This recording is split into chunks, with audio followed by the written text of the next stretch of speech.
terkasih, Bapak Mama, sama saudara, orang muda, anak-anak terkasih. Hari ini Gereja Sejagat merayakan Hari Raya Tubuh dan Darah Kristus.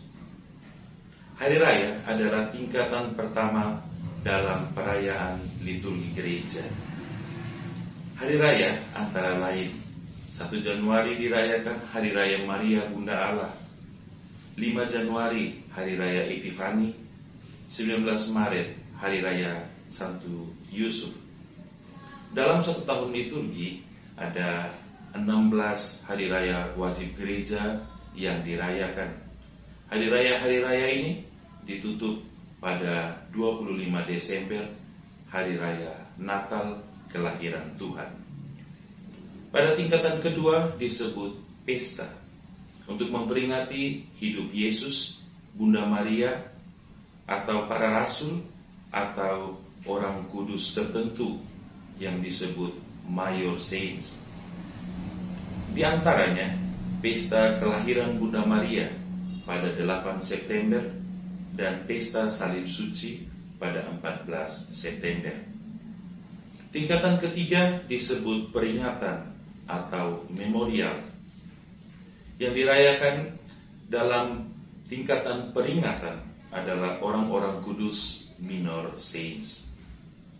Selanjutnya tingkatan keempat disebut musim atau masa liturgi, antara lain masa Advent, masa Natal, masa Prapaskah, dan masa Paskah.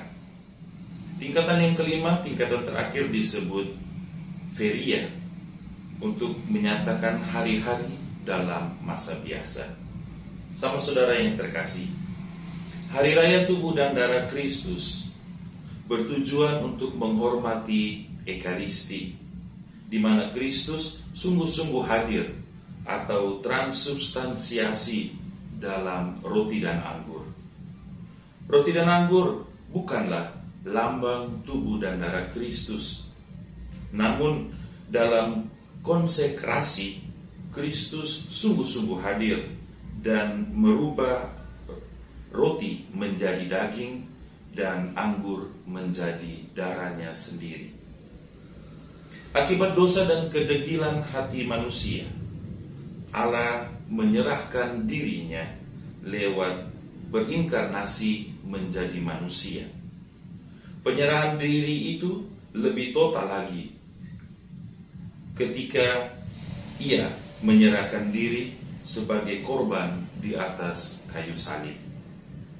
Sebagaimana janjinya untuk selalu tinggal beserta kita, ia menyerahkan diri dalam rupa roti dan anggur setiap kali Ekaristi dirayakan, agar rahmat keselamatan, roti surga senantiasa hadir untuk mengenyangkan kita sekalian umat beriman, dan juga menjadi bekal persiarahan kita di dunia ini menuju surga kekal.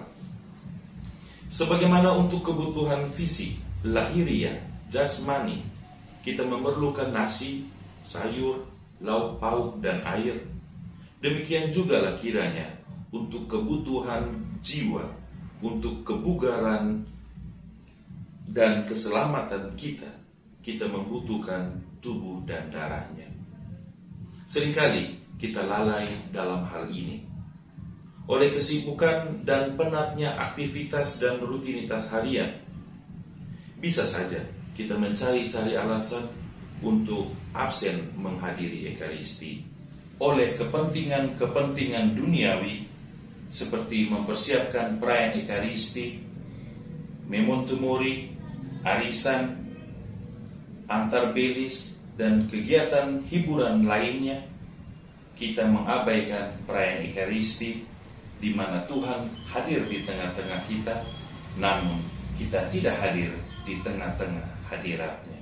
Para saudara yang terkasih, pada sisi lain, bisa saja kita hadir dan ikut dalam Ekaristi, namun yang hadir hanya badan kita, sementara jiwa dan roh kita berada di tempat yang lain. Kita tidak terlibat dalam jawaban dan doa-doa umat, atau ketika dalam perayaan hari raya besar, ketika gereja penuh sesak, kita duduk di luar, kita sibuk ngobrol. Namun pada saat komuni, kita maju, tampil, menerima tubuh dan darah Kristus. Sementara sebelum kegiatan komuni berlangsung, sudah diumumkan yang maju dan menerima tubuh dan darah Kristus adalah umat Katolik yang layak. Bapak Mama, para saudara yang terkasih, bagaimana dengan buah-buah Ekaristi? Kristus sudah menyerahkan diri untuk keselamatan kita. Dialah juru selamat kita. Mampukah kita menghadirkan diri sebagai juru selamat kecil pada zaman ini, yang menyelamatkan dan memperhatikan sesama yang terbuang dari pergaulan, sesama yang menjadi bahan pembicaraan akibat iri, dengki, dan benci sesama yang lain? Mampukah kita menjadi penyelamat bagi sesama yang menjadi korban kekerasan fisik, kekerasan verbal, kekerasan seksual? Mampukah kita menjadi juru selamat yang menegakkan kebenaran dan keadilan dalam hidup harian kita? Bagaimana dengan buah-buah Ekaristi? Kristus selalu hadir menemani persiaran kita menuju surga.